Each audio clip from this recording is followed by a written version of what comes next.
Hello friends, I am Rachna from जेसर tutorials. तो आज के इस वीडियो में हम लोग कार्बन एंड इम्पॉर्टेंट एलिमेंट जो 9th स्टैंडर्ड का चैप्टर है उसका सेकंड पार्ट करेंगे। फर्स्ट पार्ट पे हम लोग ने पेज नंबर 138 और पेज नंबर 139 कंप्लीट किया था। अब हम लोग पेज नंबर 140 से स्टार्ट करेंगे। तो पेज नंबर 140 में स्टार्ट करने से पहले पेज नंबर 140 में एक वर्ड ऐसा आएगा कोवेलेंट बॉन्ड, जिसका मीनिंग बहुत कम लोगों को पता होगा। तो पहले मैं ये क्लियर कर देती हूँ कि कोवेलेंट बॉन्ड होता क्या है। टेक्स्ट बुक में मैं बता दूंगी ये वर्ड कहाँ पे आया है और इसका मतलब क्या है, ये अभी समझा रही हूँ। ठीक है, कोवेलेंट बॉन्ड मतलब मेनली शेयरिंग ऑफ इलेक्ट्रॉन्स। मैंने लास्ट वीडियो में बताया था एटॉमिक नंबर क्या होता है, इलेक्ट्रॉनिक कॉन्फ़िगरेशन क्या होता है, ये सारी चीज़ें मैंने कवर किया हुआ था। ठीक है, तो इस बार देखेंगे कि कोवेलेंट बॉन्ड क्या होता है। कोवेलेंट बॉन्ड के ऊपर ज़्यादा इन्फॉर्मेशन नहीं है इस बार, ये साल 9th स्टैंडर्ड को 10th स्टैंडर्ड में। फिर भी मैं एक शॉर्ट सा रिविजन बता देती हूँ ताकि कोवेलेंट बॉन्ड समझने में आसानी हो। तो कोवेलेंट बॉन्ड क्या होता है, शेयरिंग ऑफ इलेक्ट्रॉन्स। अगर मैं सोडियम को लूँ, सोडियम को लिखा जाता है Na का एटॉमिक नंबर 11 है, और मैं क्लोरीन को लूँ, क्लोरीन का एटॉमिक नंबर होता है 17। सोडियम का एटॉमिक नंबर 11, क्लोरीन का एटॉमिक नंबर 17। ये कोवेलेंट बॉन्ड को एक्सप्लेन करने के लिए मैं एक एग्जांपल ले रही हूँ। ठीक है, तो अगर हम लोग सोडियम का ड्रॉ करें, ये प्रोटॉन और न्यूट्रॉन हो गए न्यूक्लियस में, मैंने बताया था प्रोटॉन और न्यूट्रॉन। ठीक है, फिर इलेक्ट्रॉन्स कहाँ रिवॉल्व होते हैं, इलेक्ट्रॉन्स ऑर्बिट्स में रिवॉल्व होते हैं, करेक्ट। तो मैंने ये भी बताया था इलेक्ट्रॉनिक कॉन्फ़िगरेशन, फर्स्ट ऑर्बिट में कितने इलेक्ट्रॉन्स रोटेट होंगे, सेकंड ऑर्बिट में कितने इलेक्ट्रॉन्स रोटेट होंगे, थर्ड ऑर्बिट में। उसका फॉर्मूला हम लोग का है, करेक्ट, 2n²। हम लोग का फॉर्मूला है 2n²। ये फॉर्मूले के बेसिस पे हम लोग फाइंड करते कि इलेक्ट्रॉनिक कॉन्फ़िगरेशन मतलब फर्स्ट ऑर्बिट पे कितने इलेक्ट्रॉन्स होंगे, सेकंड ऑर्बिट पे कितने इलेक्ट्रॉन्स होंगे। ठीक है, तो हम लोग अगर सोडियम के इलेक्ट्रॉन्स को डिस्ट्रीब्यूट करें तो हम लोग डिस्ट्रीब्यूट करते हैं फर्स्ट ऑर्बिट में 2 इलेक्ट्रॉन्स, हम लोग को पता था फर्स्ट ऑर्बिट में 2 इलेक्ट्रॉन्स, सेकंड ऑर्बिट में 8 इलेक्ट्रॉन्स। ठीक है, 1 2 3 4 5 6 7 8। ठीक है, फर्स्ट ऑर्बिट में 2 इलेक्ट्रॉन, सेकंड ऑर्बिट में 8 इलेक्ट्रॉन्स। ये हम लोग को कैसे पता चला, ये फॉर्मूले से पता चला हम लोग को। ठीक है, तो हम सोडियम का एटॉमिक नंबर, सोडियम में इलेक्ट्रॉन्स कितने हैं, सोडियम में इलेक्ट्रॉन्स 11 है, तो 2 इलेक्ट्रॉन फर्स्ट ऑर्बिट में, 8 इलेक्ट्रॉन सेकंड ऑर्बिट में, तो टोटल मिला के हो गया 10। एक लास्ट इलेक्ट्रॉन बचा जो होगा लास्ट में। ठीक है, ये लास्ट इलेक्ट्रॉन ये जो है, इसकी वजह से हम लोग का ऑर्बिट इनकम्प्लीट है। ठीक है, ऑर्बिट कंप्लीट होना चाहिए था, थर्ड ऑर्बिट कंप्लीट होने के बदले एक लास्ट ऑर्बिट की वजह से, एक लास्ट इलेक्ट्रॉन की वजह से क्या हो रहा है, लास्ट वाला ऑर्बिट इनकम्प्लीट है, करेक्ट। अब हम लोग क्लोरीन का देख लेते हैं। सेम एक न्यूक्लियस बनाएंगे, प्रोटॉन न्यूट्रॉन, ये सब ड्रॉ करने की ज़रूरत नहीं है, मैं कोवेलेंट बॉन्ड बताने के लिए एक एग्जाम्पल दे रही हूँ। ठीक है, एक एग्जाम्पल दे रही हूँ, प्रोटॉन न्यूट्रॉन हो गया। फिर नेक्स्ट यहाँ पे हम लोग इलेक्ट्रॉन्स ड्रॉ कर लेंगे। पहले यहाँ पे मैं ऑर्बिट्स ड्रॉ कर लेती हूँ। ठीक है, ऑर्बिट्स ड्रॉ हो गए, तो फर्स्ट ऑर्बिट में कितने, 2 इलेक्ट्रॉन्स होंगे, सेकंड ऑर्बिट में 8 इलेक्ट्रॉन्स, 1 2 3 4 5 6 7 8। ठीक है, ये 8 इलेक्ट्रॉन्स, 8 + 2 10। फिर लास्ट ऑर्बिट में कितने इलेक्ट्रॉन्स बचेंगे, 7 इलेक्ट्रॉन्स, 1 2 3 4 5 6 7। तो थर्ड ऑर्बिट भी इनकम्प्लीट है। ठीक है, अगर ऑर्बिट को कंप्लीट करना है, पहले हम लोग देख लेते हैं कैपेसिटी कैसे, 2n²। अगर हम लोग का फर्स्ट ऑर्बिट रहा तो 2 × 1 का square equals to 2। First orbit में 2 रहेंगे, 2 × 2², ये सेकेंड ऑर्बिट की बात चालू है, तो 2 का स्क्वायर 4 4 2 8। सेकेंड ऑर्बिट में 8 होंगे। अब 3 थर्ड ऑर्बिट की बात करते हैं, 3 का स्क्वायर 9 9 2 18, तो थर्ड ऑर्बिट में 18 होने चाहिए। ठीक है, ये जो थर्ड ऑर्बिट है, थर्ड ऑर्बिट में 18 रहने की कैपेसिटी है। एक बेंच पे मैं वही एग्जांपल ले लेती हूँ, एक क्लास है, एक क्लास में 30 बेंचेस है, एक क्लास में 30 बेंचेस है। ठीक है, एक क्लास में कितने बेंच है, 30 बेंच है। 30 बेंच में से एक बेंच में ना 2 बच्चे बैठ सकते हैं। एक बेंच में कितने बच्चे बैठ सकते हैं, 2 स्टूडेंट्स बैठ सकते हैं, करेक्ट। 30 बेंचेस है लेकिन एक बेंच में सिर्फ दो ही बच्चे बैठ सकते हैं। ठीक है, तो ये पूरे क्लास में कितने बच्चे बैठेंगे, 60 स्टूडेंट्स बैठेंगे। 60 स्टूडेंट से ज़्यादा वो क्लास में कैपेसिटी नहीं कि 60 स्टूडेंट से ज़्यादा वो क्लास बैठा सके, करेक्ट। 60 स्टूडेंट्स ही वो क्लास बैठा सकती है, क्योंकि उसमें 30 बेंचेस ही है और एक बेंच पे 2 ही बच्चे बैठ सकते हैं। तो वो क्लास कितने स्टूडेंट्स को कंज्यूम करेगी? 60 स्टूडेंट्स। लेकिन अगर वही क्लास में 60 के बदले 50 बच्चे होंगे, 60 नहीं है 50 स्टूडेंट्स है, तो वो क्या क्लास मना कर देगी कि नहीं 50 स्टूडेंट्स नहीं और 10 स्टूडेंट्स लाओ तो ही क्लास में सारे बच्चे होंगे? ऐसा कुछ नहीं है। वो क्लास में 60 से ज़्यादा नहीं बैठ सकते, लेकिन 60 से कम बैठ सकते। तो सेम इलेक्ट्रॉनिक कॉन्फ़िगरेशन में भी हुआ है कि थर्ड ऑर्बिट में क्या है? थर्ड ऑर्बिट की कैपेसिटी समझो, कैपेसिटी मतलब उसकी होती काबिलियत है। थर्ड ऑर्बिट की कैपेसिटी की वो 18 इलेक्ट्रॉन्स को संभाल सकता है। थर्ड ऑर्बिट 18 इलेक्ट्रॉन्स को संभाल सकता है, लेकिन अगर उसके लास्ट ऑर्बिट में 2 या 8 इलेक्ट्रॉन्स रहे तो भी वो कंप्लीट हो जाएगा, ठीक है? तो भी वो क्या हो जाएगा? कंप्लीट हो जाएगा। कैपेसिटी और कंप्लीट में डिफरेंस समझो। कैपेसिटी मतलब वो उतना संभाल सकता है, ठीक है? थर्ड ऑर्बिट 18 इलेक्ट्रॉन संभाल सकता है, लेकिन उसको वो कंप्लीट कब होगा? कंप्लीट अगर लास्ट के ऑर्बिट में कोई 2 इलेक्ट्रॉन्स रहे या कोई 8 इलेक्ट्रॉन्स रहे तो भी वो कंप्लीट हो जाएगा। तो ये देखते हैं कि ये इनकम्प्लीट है। सोडियम इनकम्प्लीट है क्योंकि उसको 7 और इलेक्ट्रॉन्स चाहिए, ठीक है? उसको कितने इलेक्ट्रॉन्स चाहिए? उसको और 7 इलेक्ट्रॉन्स चाहिए, या तो उसको एक और इलेक्ट्रॉन्स चाहिए अपना ऑर्बिट कंप्लीट करने को। तो यहाँ पे सोडियम का 1 इलेक्ट्रॉन्स ना बच रहा है। और यहाँ पे अगर हम लोग क्लोरीन को देखें, क्लोरीन का लास्ट ऑर्बिट में 7 इलेक्ट्रॉन्स है, ठीक है? अगर उसको और 1 इलेक्ट्रॉन मिल जाता है तो उसका 8 हो जाएगा। क्लोरीन को अगर लास्ट में एक इलेक्ट्रॉन मिल जाता है तो उसका ऑर्बिट कंप्लीट हो जाएगा। उसका कैपेसिटी नहीं भरेगा, उसका ऑर्बिट कंप्लीट हो जाएगा, करेक्ट? तो यहाँ पे ये लोग क्या करते हैं, ये सोडियम और क्लोरीन दोनों मिलते हैं, सोडियम Na और Cl दोनों मिलते हैं और NaCl बनते हैं, ठीक है? NaCl मतलब क्या होता है? इसका 1 इलेक्ट्रॉन, जो सोडियम का 1 इलेक्ट्रॉन बचा हुआ था ना, वो क्लोरीन को दे देता है। तो इसमें सोडियम का भी फायदा हो रहा है और क्लोरीन का भी फायदा हो रहा है, करेक्ट? यहाँ पे सोडियम और क्लोरीन दोनों का फायदा हो रहा है। कैसे? यहाँ पे जब सोडियम इसको इलेक्ट्रॉन दे देता है, इसको इलेक्ट्रॉन क्या करता है? दे देता है, तब उसका ऑर्बिट कंप्लीट हो जाता है। सेकेंड ऑर्बिट 8 है इलेक्ट्रॉन्स, मतलब उसका ऑर्बिट कंप्लीट हो गया।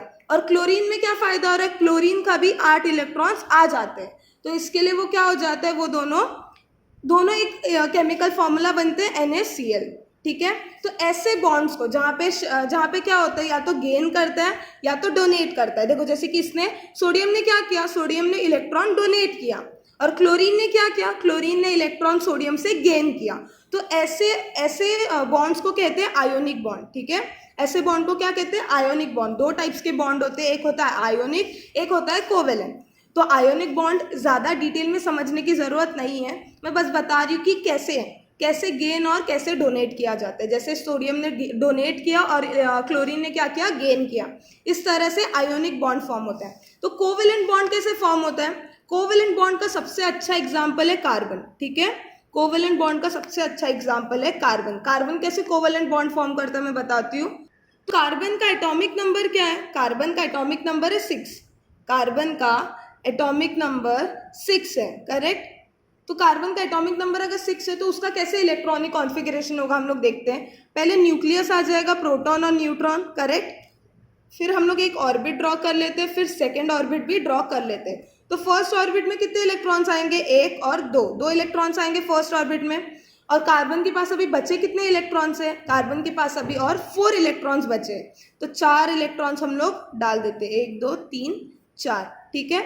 अब सेकेंड ऑर्बिट में कितने इलेक्ट्रॉन्स होने चाहिए थे? उसके ऑर्बिट को कंप्लीट करने को कितने इलेक्ट्रॉन्स चाहिए थे? उसके ऑर्बिट को कंप्लीट करने को 8 इलेक्ट्रॉन्स चाहिए थे, करेक्ट? 8 इलेक्ट्रॉन्स चाहिए पूरे ऑर्बिट को कंप्लीट करने के लिए। लेकिन कार्बन के पास कितने इलेक्ट्रॉन्स है? 4 ही है। तो वो क्या कर रहा है? वो दूसरे कार्बन को बुला रही है। ये कार्बन 1 था, ये कार्बन 2 को बुला रहा है, ठीक है? कार्बन 1 कार्बन 2 को बुला रहा है। कार्बन 2 का भी सेम होगा, ये प्रोटॉन, ये न्यूट्रॉन, फिर 2 ऑर्बिट्स, ठीक है? तो 1 इलेक्ट्रॉन यहाँ पे, 1 इलेक्ट्रॉन यहाँ पे। फर्स्ट ऑर्बिट में 2 इलेक्ट्रॉन्स घूमेंगे और 4 इलेक्ट्रॉन्स सेकेंड ऑर्बिट में, ठीक है? तो ये लोग क्या कर रहे हैं? अगर ये कार्बन 4 इलेक्ट्रॉन्स डोनेट करेगा तो प्रॉब्लम होगा, ठीक है? अगर ये चारों इलेक्ट्रॉन्स दे देगा तो बहुत ज़्यादा उसको तकलीफ होगी, या तो ये चारों इलेक्ट्रॉन्स किसी से ले लेगा तो भी बहुत प्रॉब्लम होगा, मतलब ये बीच में फंसा हुआ है। सोडियम क्लोरीन का क्या था, इसने एक इलेक्ट्रॉन दे दिया, इसको एक इलेक्ट्रॉन मिल गया तो दोनों का बॉन्ड बन गया, वो हो गया आयोनिक बॉन्ड। लेकिन कार्बन का ऐसा नहीं है, कार्बन को 4 इलेक्ट्रॉन्स या तो देने पड़ेंगे या तो 4 इलेक्ट्रॉन्स क्या करने पड़ेंगे, लेने पड़ेंगे। तो इसके लिए कार्बन क्या करेगा, कार्बन शेयर करेगा, कार्बन एक दूसरे का शेयर करेगा, मतलब लास्ट में इसके 4 और इलेक्ट्रॉन्स है, इसके भी 4 इलेक्ट्रॉन्स है।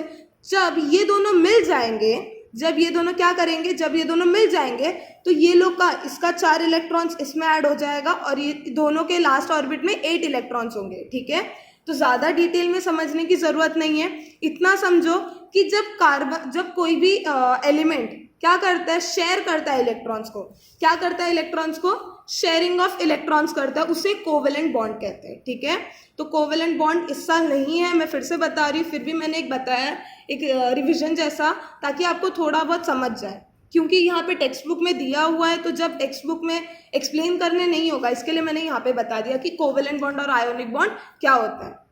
तो पेज नंबर 140 पे आ गए हम लोग ने लास्ट डायमंड का किया था, एलोट्रॉप्स किया था, उसमें डायमंड फर्स्ट एग्जाम्पल था। डायमंड कहाँ पे मिलता है वो पेज नंबर 139 में देखा था। अब देख लेते डायमंड का स्ट्रक्चर कैसा है। डायमंड अंदर से हम लोग बाहर से देख लेते कि वो क्रिस्टल है और एक अच्छा स्ट्रॉन्ग सा शेप है, उसके अंदर का स्ट्रक्चर कैसा है। ठीक है, in diamond every carbon atom is bonded to 4 neighboring carbon atoms by covalent bonds। तो मैंने बताया था कि covalent bonds क्या होता है, इसीलिए मैंने बताया क्योंकि फर्स्ट पेज में फर्स्ट स्टार्टिंग में ही कोवेलेंट बॉन्ड्स का जिक्र हुआ है, तो उसका मीनिंग पता होना जरूरी है। तो मैंने कोवेलेंट बॉन्ड का क्या मतलब बताया था, शेयरिंग ऑफ इलेक्ट्रॉन्स। तो यहाँ पे कार्बन क्या कर रहा है, सिंपल वर्ड्स में ये एक कार्बन का एक कार्बन, ठीक है, ये एक कार्बन है, ये एक कार्बन क्या कर रहा है, ये और 4 कार्बन्स को बुला रहा है। कौन से, कितने कार्बन्स को बुला रहा है, 4 कार्बन्स को बुला रहा है और कोवेलेंट बॉन्ड फॉर्म कर रहा है। कोवेलेंट बॉन्ड मतलब क्या कर रहा है, इलेक्ट्रॉन्स शेयर कर रहा है। क्या कर रहा है, इलेक्ट्रॉन शेयर कर रहा है। मैं शॉर्टली एक छोटा सा थोड़ा एक्सप्लेन करने की कोशिश करती हूँ। देखो ये कार्बन है, हम लोग ने देखा था कि कार्बन के पास कितने इलेक्ट्रॉन्स लास्ट में बचे होते हैं, कार्बन के पास 4 लास्ट में इलेक्ट्रॉन्स बचते हैं, करेक्ट। कितने इलेक्ट्रॉन्स, 4 इलेक्ट्रॉन्स बचते हैं लास्ट में। तो वो 4 इलेक्ट्रॉन्स को कंप्लीट करने के लिए कार्बन 4 और कार्बन को बुलाता है। किसको, 4 और कार्बन को। ठीक है, कार्बन के 4 इलेक्ट्रॉन्स बचे थे। कार्बन का जो हम लोग ने देखा था इलेक्ट्रॉनिक कॉन्फ़िगरेशन, फर्स्ट ऑर्बिट में वो 2 इलेक्ट्रॉन्स दे देता है, सेकेंड ऑर्बिट में वो 4 इलेक्ट्रॉन्स देता है, तो 4 इनकम्प्लीट है। तो इसके लिए वो 4 और कार्बन्स को बुलाता है। 4 और कार्बन्स को बुला के क्या करता है, इसको एक इलेक्ट्रॉन, इसको एक इलेक्ट्रॉन, इसको एक इलेक्ट्रॉन और इसको एक इलेक्ट्रॉन। ठीक है, और सेम चीज रिपीट होती है। ये कार्बन और 4 को बुलाता है, ये कार्बन 4 को नहीं बुलाता, ये कार्बन 3 को बुलाता है। क्यों, क्योंकि इसका एक इलेक्ट्रॉन इसने ऑलरेडी इसको दे दिया है और इधर 3। ठीक है, तो इस तरह से कार्बन डायमंड में स्ट्रक्चर फॉर्म करता है। कैसे, कार्बन अपने इलेक्ट्रॉन्स कार्बन्स को शेयर करके एक लंबी सी चेन फॉर्म करता है। हम लोग डायग्राम में देख सकते हैं, देखो ये एक कार्बन है, उसने एक इलेक्ट्रॉन इधर दिया, एक इधर दिया, एक इधर दिया, एक इधर दिया। ठीक है, फिर यहाँ पे देखो सेम रिपीट हो रहा है, ये कार्बन 1 2 3 4। ठीक है, तो ऐसा एक पूरा स्ट्रक्चर फॉर्म होता है डायमंड में, और एक भी इलेक्ट्रॉन्स फ्री नहीं होते, क्योंकि कार्बन सबके साथ क्या करता है, कोवेलेंट बॉन्ड। कोवेलेंट बॉन्ड मतलब क्या करता है, शेयरिंग, इलेक्ट्रॉन्स शेयर करके एक स्ट्रॉन्ग सा स्ट्रक्चर फॉर्म करता है। तो यहाँ पे वही बोला है कि is bonded to 4 neighbouring atoms by covalent bonds. Therefore, diamond has a tetragonal 3-dimensional structure which make it very hard। तो ये लाइन एक इंपॉर्टेंट सा लाइन है, आपको पूछा जा सकता है कि डायमंड का स्ट्रक्चर कैसा है। तो डायमंड का स्ट्रक्चर है टेट्रागोनल 3-डायमेंशनल।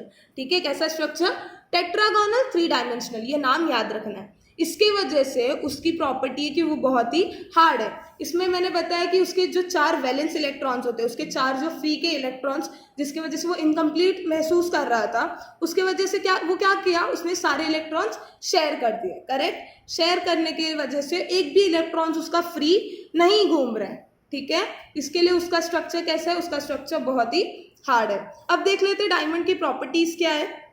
मैंने जो अभी कोवेलेंट और आयोनिक बॉन्ड बताया, अभी वो 50% या 20-30% भी समझा होगा तो भी बहुत है। एक बस दिमाग में घुसना चाहिए कि ऐसा ऐसा होता है, ठीक है। पूरा समझना ज़रूरी नहीं है, क्योंकि ये साल आप लोग को ऐसा कोई भी टॉपिक कोवेलेंट बॉन्ड का नहीं है। लेकिन अगर मैं कोवेलेंट बॉन्ड एक्सप्लेन नहीं करती तो ये जो जितना भी समझा उतना समझ में नहीं आता, ठीक है। तो प्रॉपर्टीज़ क्या है डायमंड के? Brilliant and pure diamond is the hardest natural substance. तो जो ब्रिलियंट, जो एक्चुअल प्योर डायमंड है, वो सबसे हार्डेस्ट नेचुरल सब्सटेंस है। नेचुरल समझते हैं, नेचुरली अवेलेबल है, नेचुरली अकर करता है, वो मैनमेड नहीं है, ठीक है। मैनमेड और नेचुरल दो अलग चीज़ें हैं। तो ये जो डायमंड है वो नेचुरल सब्सटेंस है जो सबसे हार्डेस्ट है, ठीक है। फिर डेंसिटी ऑफ डायमंड, डायमंड की डेंसिटी है 3.5 gram cubic centimetre. Next, the melting point of diamond is 3500 degree Celsius. मुझे लगता है कि मेल्टिंग पॉइंट सबको ही पता होगा। मेल्टिंग पॉइंट मतलब वो पॉइंट जहाँ से सॉलिड टू लिक्विड में चेंज होता है। एक पर्टिकुलर सब्सटेंस सॉलिड से लिक्विड में कन्वर्ट करता है, जैसे कि अपना आइस हो गया, ठीक है। आइस सॉलिड फॉर्म में होता है, फिर एक पर्टिकुलर टेम्परेचर आने पर वो लिक्विड में कन्वर्ट होना स्टार्ट करता है, तो वो पॉइंट को मेल्टिंग पॉइंट कहते हैं। मेल्टिंग पॉइंट सबको ही पता होगा, ठीक है। तो डायमंड का मेल्टिंग पॉइंट क्या है? डायमंड को जब 3500 डिग्री सेल्सियस में हीट करना स्टार्ट करोगे तब वो मेल्ट करेगा, ठीक है। 3500 डिग्री सेल्सियस पे जब उसको हीट करने पर डायमंड क्या करेगा? मेल्ट करेगा। फिर नेक्स्ट पॉइंट है, when diamond is heated at 800 degree Celsius in presence of oxygen, CO2 is given away.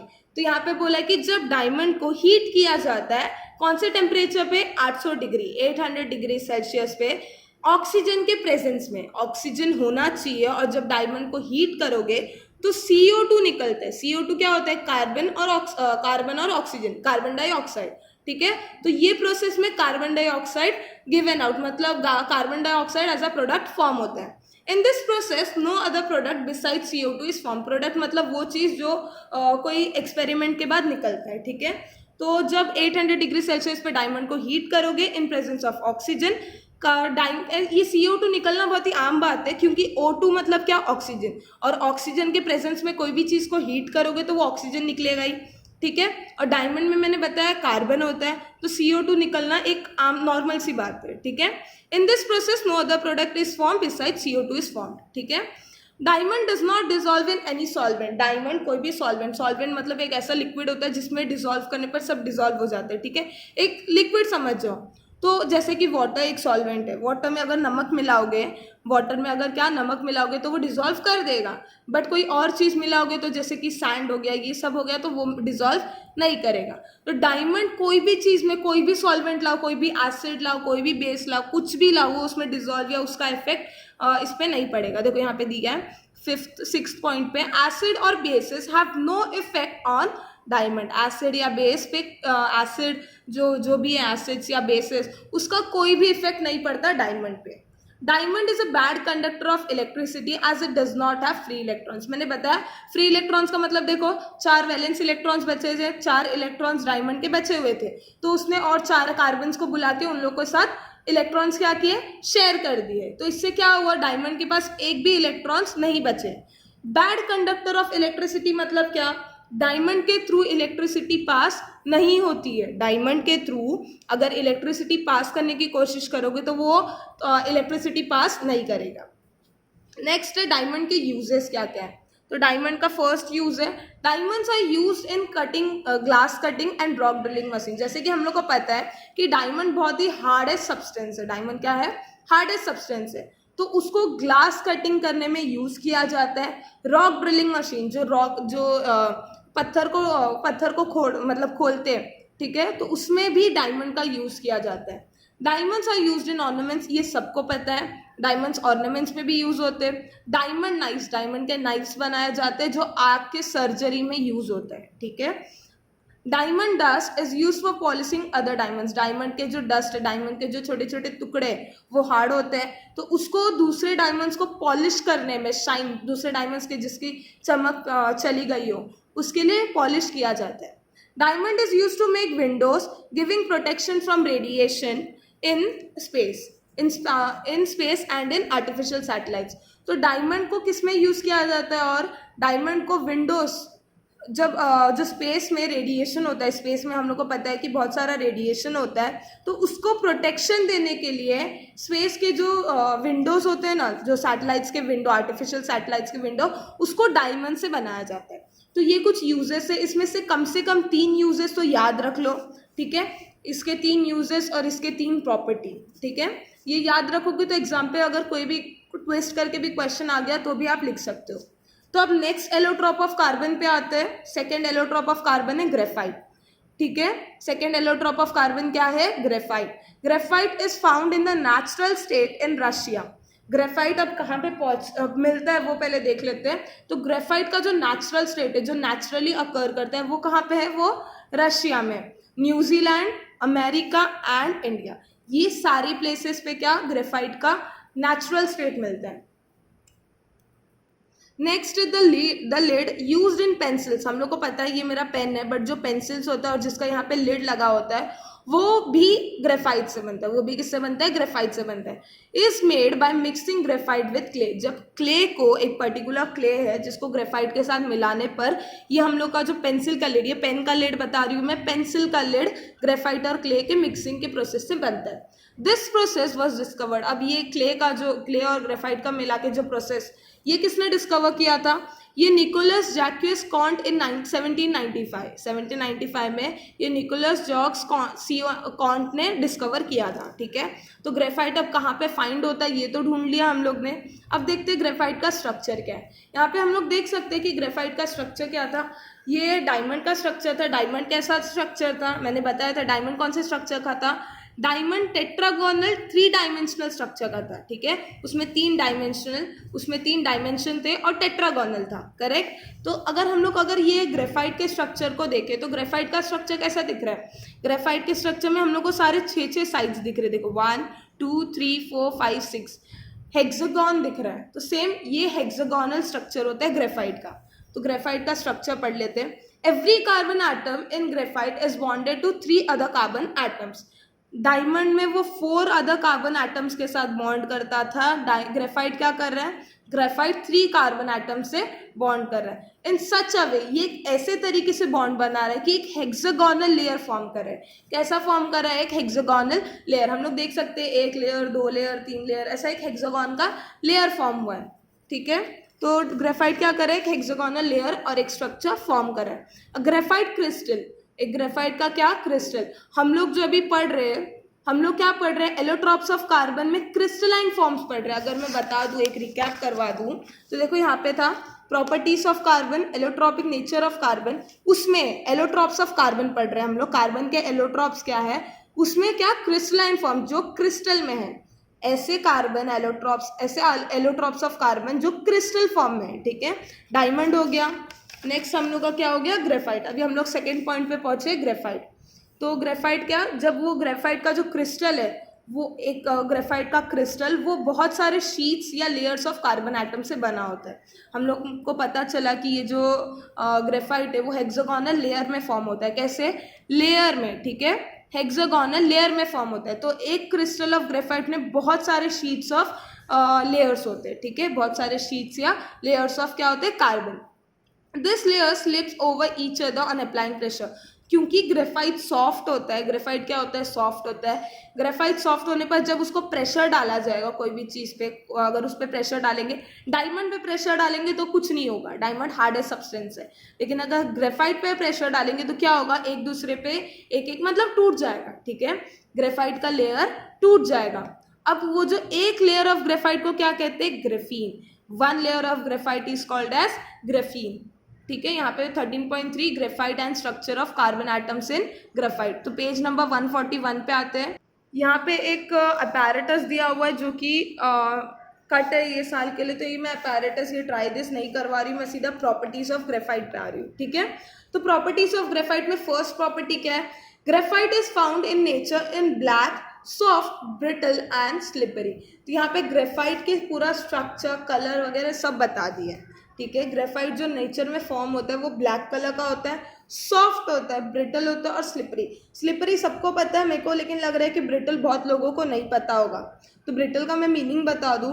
Brittle मतलब, ब्रिटल का एक एग्जांपल देके मैं समझा सकती हूँ कि ब्रिटल जो ग्लास होता है, कांच होता है, वो अगर आप लोग पकड़ोगे तो वो कांच हार्ड होता है, ठीक है। कांच क्या होता है, हार्ड होता है, लेकिन अगर वो नीचे गिरा तो वो टूट जाता है। हार्ड होने पर भी वो नीचे गिरने पर टूट जाता है। कोई भी एक मेटल ले लो, एल्यूमिनियम ले लो, ग्लास के साथ एल्यूमिनियम को अगर कंपेयर करोगे तो एल्यूमिनियम भी स्ट्रांग रहता है, लेकिन अगर उसको नीचे गिराओगे तो वो टूटेगा नहीं। तो ब्रिटल में ये ब्रिटल का मतलब ये होता है कि जो स्ट्रांग होता है पर गिरने पर टूट जाता है। तो ग्रेफाइट भी सेम है, ग्रेफाइट सॉफ्ट भी है और ब्रिटल भी है और साथ ही स्लिपरी भी है। तो inside each layer of graphite free electrons move continuously with in the entire layer. तो ग्रेफाइट का जो लेयर होता है, ग्रेफाइट का जो लेयर्स, उसमें फ्री इलेक्ट्रॉन्स घूमते रहते हैं, फ्री इलेक्ट्रॉन्स घूमते रहते हैं। इस वजह से वो सॉफ्ट भी है, इसकी वजह से वो क्या है, वो सॉफ्ट भी है। लेकिन हम लोग ने डायमंड का क्या देखा था, डायमंड में कोई भी फ्री इलेक्ट्रॉन्स नहीं मूव करते, इसके लिए वो क्या है, वो स्ट्रांग है। फ्री इलेक्ट्रॉन्स मूव करने से वो सब्सटेंस को सॉफ्ट या ब्रिटल बना देता है, जबकि फ्री इलेक्ट्रॉन्स अगर नहीं होंगे तो वो क्या होगा, वो सब्सटेंस को हार्ड बनाता है। That is why graphite is a good conductor of electricity. अब इसमें इलेक्ट्रॉन्स फ्रीली मूव कर रहे हैं तो यहाँ से करंट पास हो सकता है। इसमें इलेक्ट्रॉन्स फ्रीली मूव कर रहे हैं मतलब इसमें इलेक्ट्रिसिटी पास हो सकता है। Due to the layer structure graphite can be use for writing on paper. उसके लेयर स्ट्रक्चर के वजह से ग्रेफाइट को पेपर पे लिखने में यूज किया जा सकता है। द डेंसिटी, अब डेंसिटी पे आते हैं। Density of graphite is 1.9 to 2.3 gram cubic centimetre. Graphite does not dissolve in most solvents. मैंने बताया था सॉल्वेंट्स का मीनिंग कोई भी ऐसा लिक्विड जहाँ पे डिजॉल्व मतलब एक लिक्विड होता है। तो ग्रेफाइट कुछ बहुत सारे सॉल्वेंट्स में डिजॉल्व नहीं होते, मतलब बहुत कम सॉल्वेंट्स है, बहुत कम लिक्विड ऐसी चीज़ है जो ग्रेफाइट को डिजॉल्व कर पाते हैं। तो ये हो गया प्रॉपर्टीज। अब आते हैं ग्रेफाइट के यूजेस पे। तो ग्रेफाइट के यूजेस में फर्स्ट पॉइंट है, graphite is use for making lubricants. Graphite lubricants मतलब वो चीज़ होती है जो फ्रिक्शन को रिड्यूस करते हैं, ठीक है। कोई भी फ्रिक्शन को रिड्यूस करने में ग्रेफाइट को यूज़ किया जाता है, लुब्रिकेंट्स बनाने में। लुब्रिकेंट्स ऐसे सब्सटेंस होते हैं जो फ्रिक्शन को क्या करते हैं, रिड्यूस करते हैं। सेकेंड पॉइंट है, graphite is use for making electrodes. Electrodes मतलब वो रॉड्स जो इलेक्ट्रोलाइसिस एक प्रोसेस है जिसमें एक लिक्विड सॉल्वेंट से इलेक्ट्रिसिटी पास करते हैं, तो उसमें दो रॉड्स रखा जाता है, ठीक है। तो वो रॉड्स बनाने में ग्रेफाइट का भी काम होता है। Graphite is used in pencil for writing. ये इलेक्ट्रोड्स बहुत ही जल्दी पता चल जाएगा आप लोग को कि इलेक्ट्रोड्स क्या होता है, इलेक्ट्रोलाइसिस क्या होता है। फिर नेक्स्ट है, graphite is used in pencil. हम लोग को पता है कि ग्रेफाइट पेंसिल में यूज़ किया जाता है लिखने के लिए। Graphite is used in paints and polish. Paints और पॉलिश वगैरह में ग्रेफाइट यूज़ किया जाता है। Graphite is used in arc lamps which give a very bright light. Graphite और किस में यूज़ किया जाता है, एक टाइप का लैम्प्स होता है आर्क लैम्प, ठीक है, उसमें ग्रेफाइट यूज़ किया जाता है ताकि एक ब्राइट लाइट आए। तो ये था graphite, second crystalline allotrope of carbon. अब थर्ड पे आते हैं। थर्ड है फुलेरिन, ठीक है।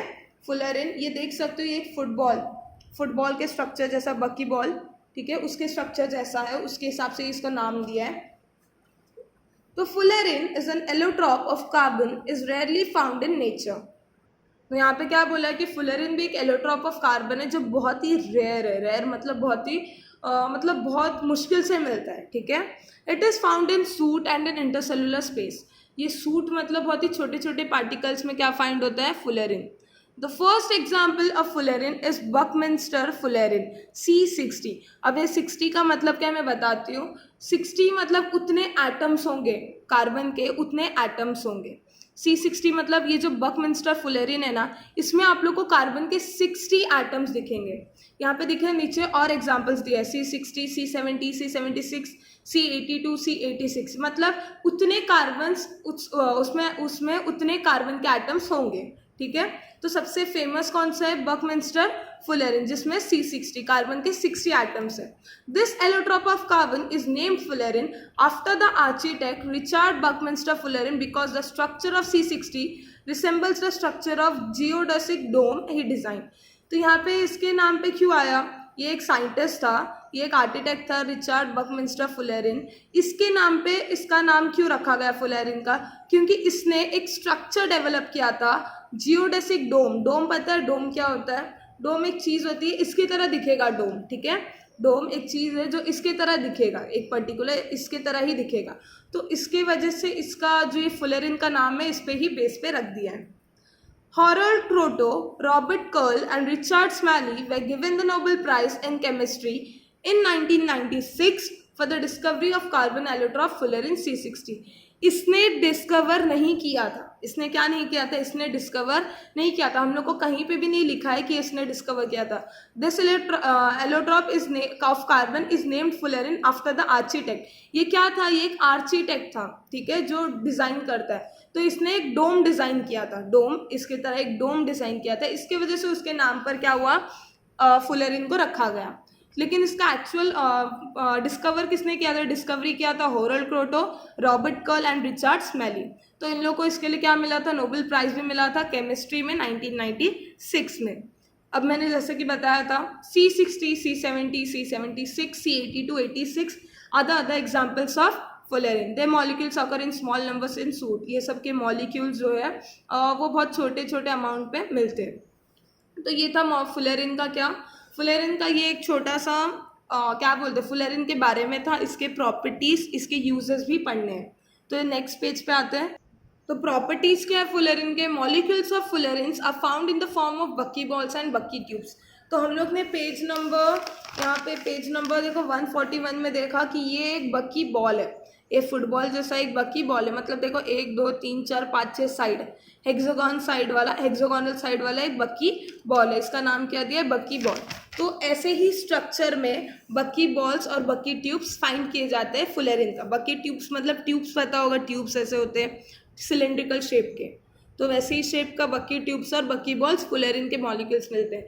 मॉलिक्यूल्स सबको पता होगा, मॉलिक्यूल्स क्या होता है? मॉलिक्यूल्स मतलब ग्रुप ऑफ एलिमेंट्स, ठीक है। मॉलिक्यूल्स मतलब ग्रुप ऑफ एलिमेंट्स। जैसे कि हाइड्रोजन का एक एलिमेंट और ऑक्सीजन का हाइड्रोजन का 2 एलिमेंट और ऑक्सीजन का 1 एलिमेंट, ठीक है। ये दोनों को मिला दिया तो H2O फॉर्म होता है। क्या फॉर्म होता है? H2O। H2O मतलब वाटर, ठीक है। एक H2O मतलब एक वाटर का मॉलिक्यूल, ठीक है। एक वाटर का क्या? एक वाटर का मॉलिक्यूल, एक वाटर का मॉलिक्यूल। अगर मैं यहाँ पे 2H2O लिख दूँ तो वाटर के 2 मॉलिक्यूल्स। तो मॉलिक्यूल्स क्या होते हैं? Group of atoms. कोई भी एटम्स हो सकते हैं। जैसे कि हाइड्रोजन और ऑक्सीजन मिल गया तो एक वाटर का मॉलिक्यूल बन गया।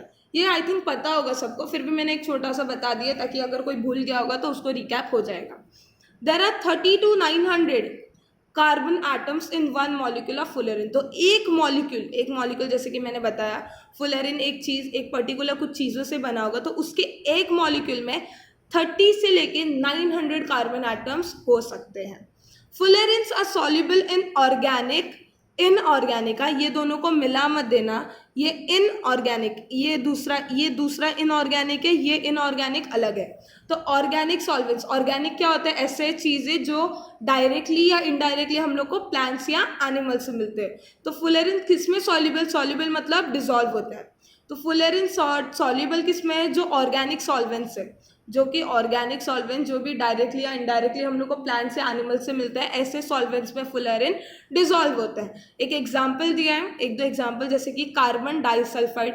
कार्बन ये हम लोग का क्या है? ऑर्गेनिक है। सल्फाइड, डाइसल्फाइड मतलब 2 सल्फाइड होंगे, ठीक है। सल्फाइड मतलब सल्फाइड। और क्लोरोबेंजीन ये भी एक टाइप का सॉल्वेंट है जिसमें ये क्या करता है? फुलेरिन सॉल्युबल होता है, मतलब डिसॉल्व होता है।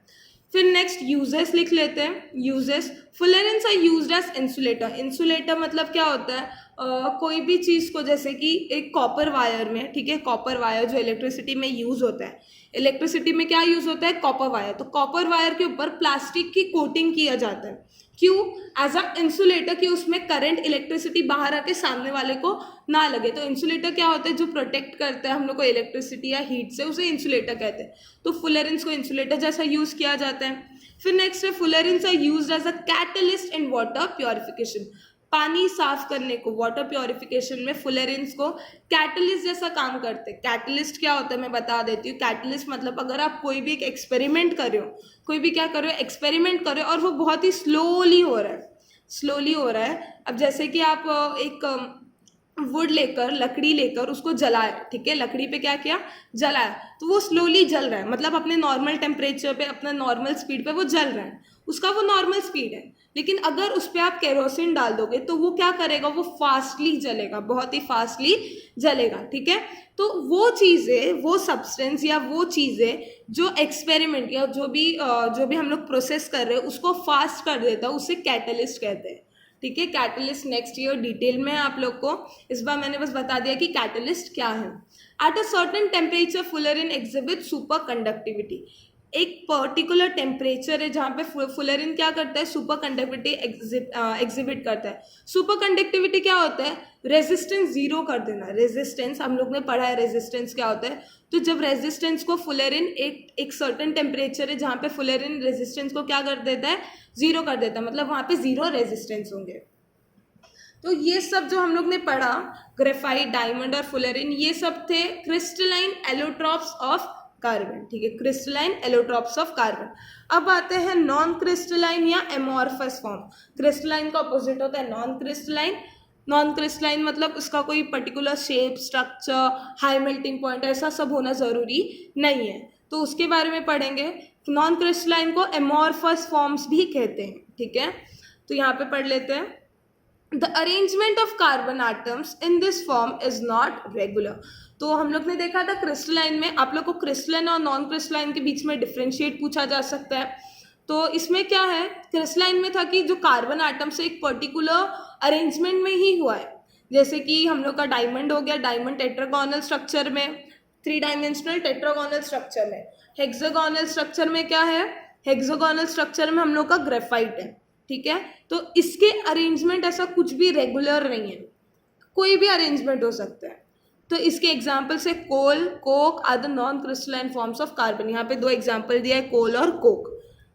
ये क्या है, examples of non crystalline forms of carbon है। कोल, फर्स्ट आते हैं कोल।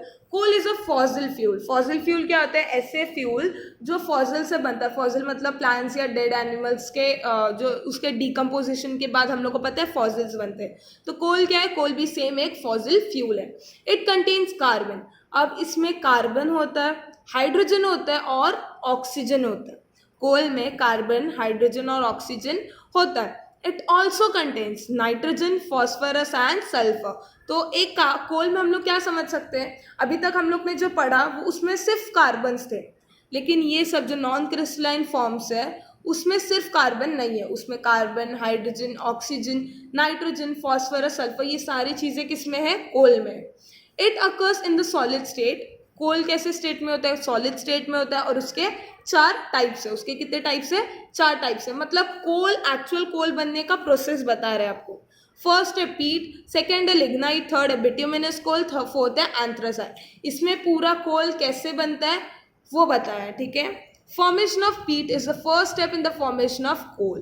कोल बनने का, पूरे कोल बनने का जो फर्स्ट स्टेप है, जो पहली हरकत है, वो है क्या है, वो क्या है, पीट है। वो क्या है, पीट, PEAT, ठीक है। It contains a high proportion of water.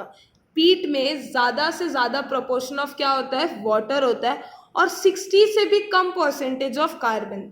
60 से भी कम परसेंट ऑफ कार्बन और हाई प्रपोर्शन ऑफ वाटर होता है। Therefore not much heat can be obtained from पीट। तो हम लोग कोल को क्यों यूज़ करते हैं, जलाते हैं, तो जलाने पर वो हीट प्रोड्यूस करता है। तो पीट से ज़्यादा हीट हम लोग को नहीं मिलेगा क्योंकि उसमें प्रपोर्शन ऑफ वाटर ज़्यादा है, ठीक है। इसके लिए हम लोग को ज़्यादा हीट नहीं मिलने वाला है, किससे, पीट से। सेकेंड है lignite. Peat was transferred into lignite due to increased pressure and temperature inside earth। अब हम लोग को पता है कि ये जो कोल, लिग्नाइट, मतलब जो भी चीज़ें हैं ये सब under the earth, inside the earth मिलते हैं हम लोग को, अर्थ के अंदर मिलता है। तो पीट के बनने के बाद, ठीक है, पीट के बनने के बाद जब वो पीट पे ज़्यादा प्रेशर और टेम्परेचर ज़्यादा होता है, इंक्रीज किया जाता है, जितने डीप में जाएंगे वो लोग उतना ही टेम्परेचर और प्रेशर इंक्रीज होगा। तो उतना जितना मतलब और थोड़े प्रेशर और थोड़े टेम्परेचर के बाद ये लिग्नाइट बनता है। लिग्नाइट में 60 to 70% ऑफ कार्बन होता है। और lignite is the second step in the formation of coal. Coal के फॉर्मेशन में लिग्नाइट सेकेंड स्टेप है, पीट फर्स्ट स्टेप है। थर्ड में आते हैं bituminous coal. Bituminous coal was formed as third step of formation of coal. Bituminous coal third step है coal के फॉर्म करने में। It contains 70 to 90%। First step में 60 से भी कम परसेंटेज ऑफ कार्बन था, सेकेंड में 60 to 70 के बीच में था। अब बिटुमिनस कोल में क्या है, 70 to 90% ऑफ कार्बन अवेलेबल है। लास्ट है, लास्ट क्या है, एंथ्रासाइट। लास्ट क्या है, anthracite. Anthracite is known as the pure form of coal. Anthracite को कोल का सबसे प्योरेस्ट फॉर्म कहा जाता है। क्यों? क्योंकि इसमें 95% ऑफ कार्बन अवेलेबल होता है। This coal is hard and contains about 95% of carbon. ये कोल हार्ड होता है और इसमें 95% ऑफ कार्बन अवेलेबल होता है। तो ये चारों स्टेप्स कोल के फॉर्मेशन का था कि फर्स्ट स्टेप में कोल कैसा बनता है, सेकेंड में कैसे, थर्ड में कैसे। ठीक है, ये हम लोग का फर्स्ट एग्जाम्पल हो गया। अब नेक्स्ट एग्जाम्पल है कोक। ठीक है, नेक्स्ट एग्जाम्पल है कोक। कोक यहाँ पे दिया हुआ था बट यहाँ पे चारकोल दिया हुआ है। ठीक है, चारकोल। थर्ड एग्जाम्पल में कोक है, तो सेकेंड एग्जाम्पल चारकोल दिया हुआ है। चारकोल क्या है पढ़ लेते हैं। The charcoal that is made from animals is made from the bones, horns etcetera. Charcoal किससे बनता है? चारकोल बनता है एनिमल्स के बोन्स, हॉर्न्स, जो एनिमल्स में हॉर्न्स होते हैं और जो बोन्स जो हड्डियाँ होती है उससे चारकोल फॉर्म होता है। उसके डिकम्पोजिशन के सालों बाद चारकोल प्रोड्यूस होता है। On the other hand the charcoal made from plants is formed by combustion of would in an insufficient air. तो पहला चारकोल के दो टाइप्स यहाँ पे बताया कि चारकोल पहला तो एनिमल्स के बोन्स और हॉर्न्स से बनता है, और दूसरे तरफ चारकोल ये एक ऐसा भी चारकोल है जो प्लांट के कंबशन ऑफ वुड से बनता है।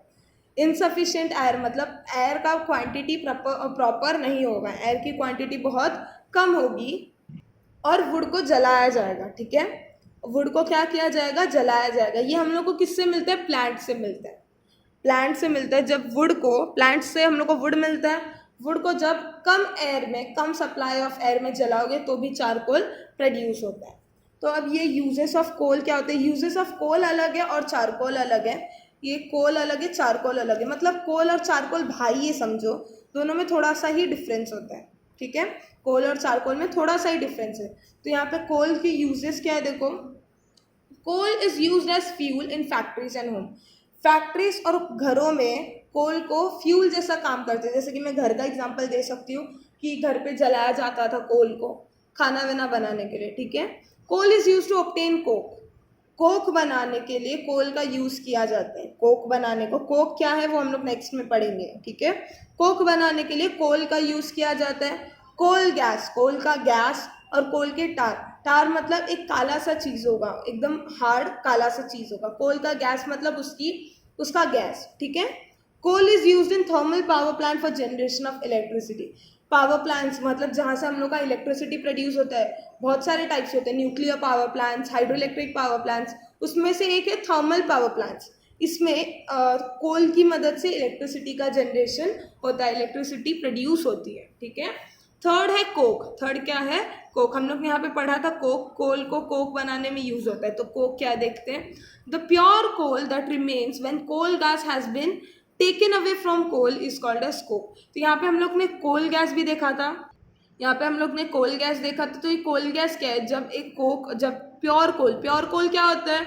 मैंने बताया था प्योर कोल क्या होता है। प्योर कोल होता है एंथ्रासाइट। ठीक है, प्योर कोल एंथ्रासाइट होता है। तो जब प्योर कोल में से, एंथ्रासाइट में से कोल का गैस निकाल दिया जाए। कोल का क्या निकाल दिया जाए? गैस। अब वो गैस कैसे निकलते हैं, उन लोग का एक अलग सा प्रोसेस है। ठीक है, तो हम लोग को प्रोसेस में जाने की जरूरत नहीं, हम लोग को बस समझना है कि अगर प्योर कोल से कोल के गैस को निकाल दिया जाए तो जो बचा हुआ होता है उसे कोक कहते हैं। ठीक है, उसे क्या कहते हैं? कोक कहते हैं। इसके लिए कोल को यूज किया जाता है कोक बनाने में। यहाँ पे बताया था ना सेकेंड वाले पॉइंट पे। तो अभी कोक के क्या क्या यूज है?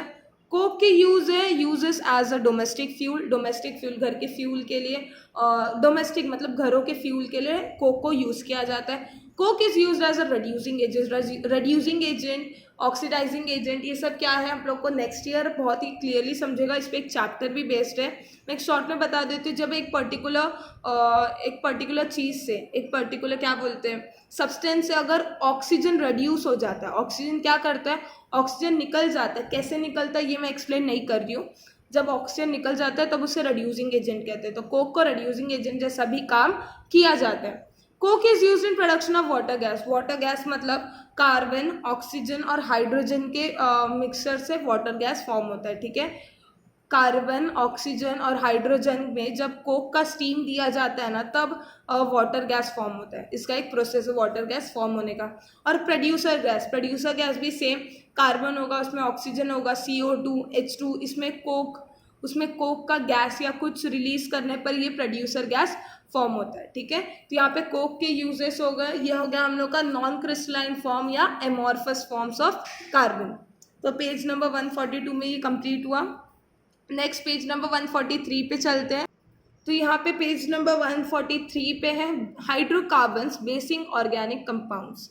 तो ये एक नया सा टॉपिक हो गया. यहाँ तक हम लोग ने जो पढ़ा पेज नंबर 142 में, वो सब allotropes of carbon, non crystalline, amorphous, ये सब हो गया. एक नया टॉपिक स्टार्ट हुआ वही चैप्टर में जिसका नाम है हाइड्रोकार्बन्स, जो आप लोगों के लिए भी नया होगा. हाइड्रोकार्बन्स क्या होता है?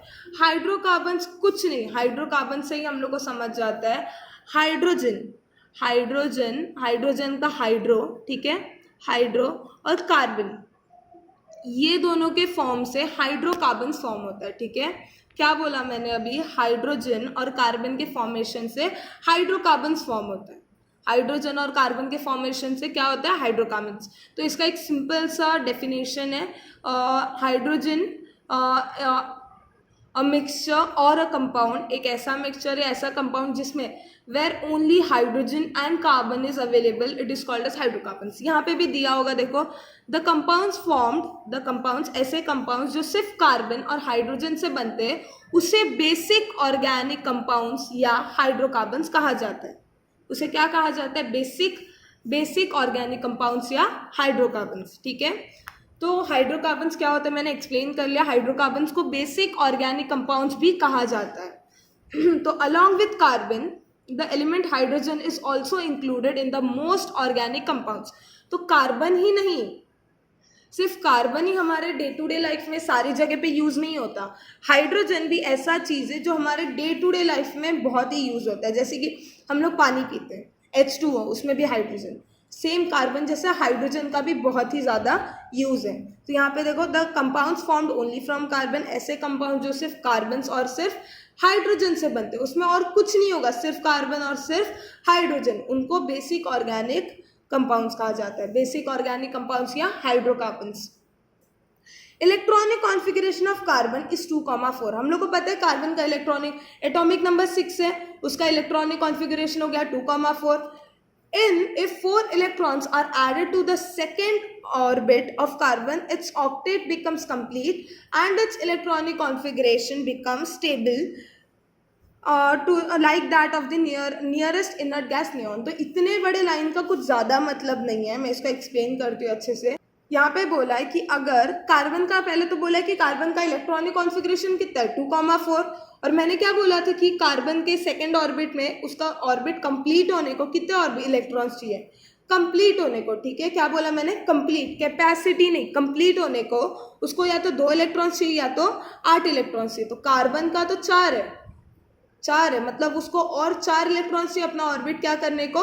कंप्लीट करने को. करेक्ट. तो इसके लिए वो क्या कर रहा है, अगर उसको कहीं और 4 इलेक्ट्रॉन्स मिल गए, उसको कहाँ से? कहीं से अगर उसने 4 इलेक्ट्रॉन्स ले लिए, या उसने कहीं से 4 इलेक्ट्रॉन्स, अगर उसने, वो यहाँ पे बोला है कि अगर 4 इलेक्ट्रॉन्स कहीं से ले लिया तो उसका हो जाएगा एटॉमिक नंबर 2,8. करेक्ट, क्योंकि उसके पास 4 इलेक्ट्रॉन्स थे और उसने 4 इलेक्ट्रॉन्स ले लिए. अगर ले लिए, पर वो लेगा नहीं, क्योंकि मैंने बताया था कार्बन क्या करता है?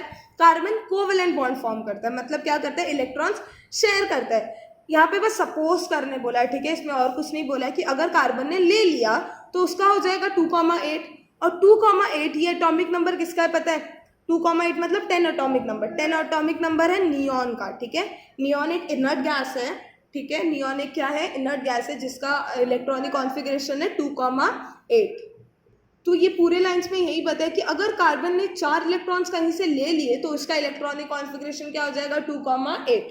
पर क्या कार्बन कहीं से और 4 इलेक्ट्रॉन्स लेने वाला है? नहीं, कार्बन कहीं से भी 4 इलेक्ट्रॉन्स नहीं लेने वाला है. वो क्या करेगा? वो सिर्फ शेयर करेगा. किसका? इलेक्ट्रॉन्स का शेयरिंग करेगा. Therefore, the valency of carbon is 4. अब यहाँ पे एक नया वर्ड आ गया, वो है वैलेंसी. अब ये वैलेंसी क्या होता है? जैसे कि सोडियम, ठीक है, सोडियम का 11 है, सोडियम का 11 है, क्लोरीन का 17 था। ये बहुत ही अच्छा एग्जाम्पल है एक्सप्लेन करने को, इसके लिए मैं हमेशा सोडियम और क्लोरीन का ही एग्जाम्पल लेती हूँ। और ये सोडियम क्लोराइड से क्या बनता है, सॉल्ट बनता है। जो हम लोग घर पे नमक यूज़ करते हैं उसमें NaCl होता है। तो सोडियम का इलेक्ट्रॉनिक कॉन्फ़िगरेशन क्या है, देखो सोडियम का इलेक्ट्रॉनिक कॉन्फ़िगरेशन है 2,8,1, करेक्ट, 2,8,1। उसका सेकेंड ऑर्बिट कंप्लीट हो जाएगा अगर ये एक इलेक्ट्रॉन नहीं होता। ये अगर एक इलेक्ट्रॉन नहीं होता तो उसका सेकेंड ऑर्बिट क्या होता, कंप्लीट हो जाता। तो सेकेंड ऑर्बिट कंप्लीट करने के लिए वो क्लोरीन को दे रहा है। क्लोरीन का इलेक्ट्रॉनिक कॉन्फ़िगरेशन लिख लेते हैं 2,8,7। अब क्लोरीन का अगर और एक कहीं से भी एक मिल जाता, कहाँ से एक मिल जाता, तो उसका भी इलेक्ट्रॉनिक कॉन्फ़िगरेशन क्या होता, कंप्लीट हो जाता। इसलिए सोडियम क्या कर रहा है, उसको एक इलेक्ट्रॉन दे रहा है। सोडियम क्या कर रहा है, उसको एक इलेक्ट्रॉन दे रहा है। इससे फायदा हो गया कि इसका ये इलेक्ट्रॉन हट रहा है और 2,8 मतलब वो स्टेबल हो गया, और क्लोरीन का 2,8,8 वो भी स्टेबल हो गया।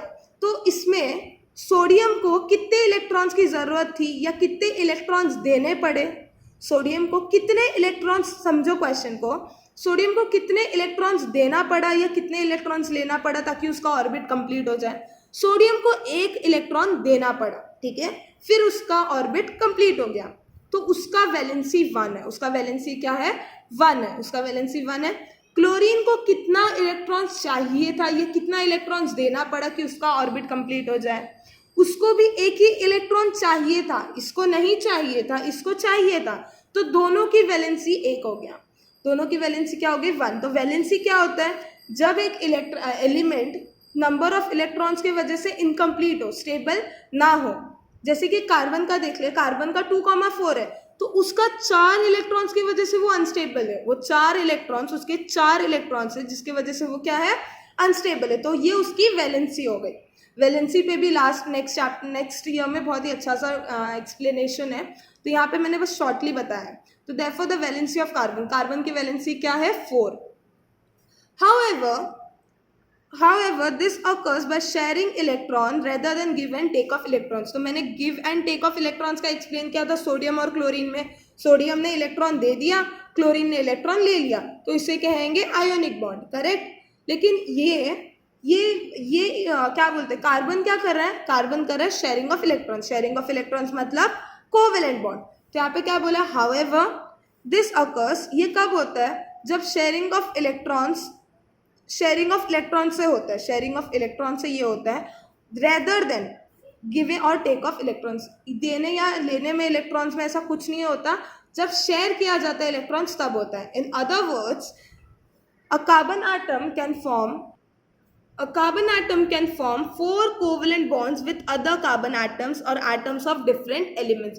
तो यहाँ पे मैंने कार्बन कैसे कोवेलेंट बॉन्ड फॉर्म करता है मैंने बताया था, कार्बन और 4 कार्बन्स को बुला के कोवेलेंट बॉन्ड बनाता है। तो यहाँ पे क्या बोला कि कार्बन, ये थोड़ा कॉम्प्लिकेटेड सा है, तो अगर लेकिन एक बार समझ गया तो बहुत ही क्लियर हो जाएगा, ठीक है। ये थोड़ा कॉम्प्लिकेटेड है और बुक में एक्सप्लेन करना उतना थोड़ा मुश्किल भी होता है, तो एक बार थोड़ा ध्यान से सुनो और समझो।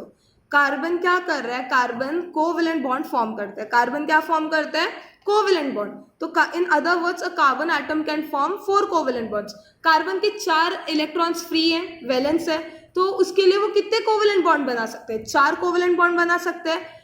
किसके साथ बनाएगा, और कार्बन एटम्स के साथ बना सकता है या तो कोई और एलिमेंट से।